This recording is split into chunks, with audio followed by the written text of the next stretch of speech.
नमस्कार प्रिय विद्यार्थियों, आइए आज पढ़ते हैं राजा रवि वर्मा के बारे में विस्तार पूर्वक।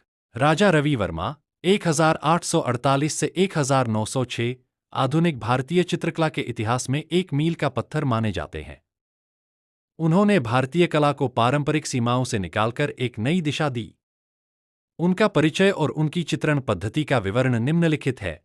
राजा रवि वर्मा का परिचय। राजा रवि वर्मा का जन्म केरल के किलिमन्नूर राजघराने में हुआ था। उन्हें बचपन से ही चित्रकला में रुचि थी, जिसे उनके चाचा ने पहचाना।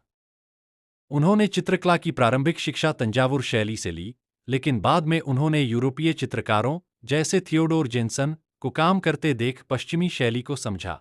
रवि वर्मा पहले भारतीय कलाकार थे जिन्होंने भारतीय विषयों जैसे रामायण, महाभारत और पौराणिक कथाओं को यूरोपीय अकादमिक शैली में चित्रित किया।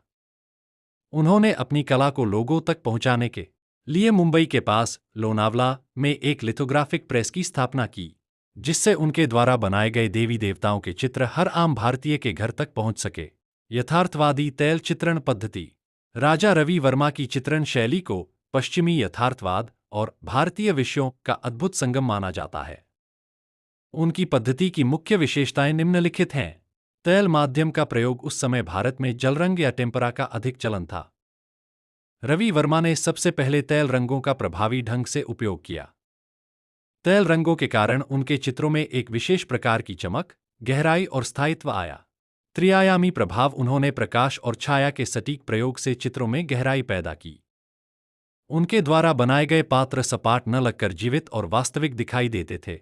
यथार्थवादी शरीर रचना। उन्होंने मानव शरीर की संरचना, मांसपेशियों और हाव भाव को पूरी सटीकता के साथ चित्रित किया।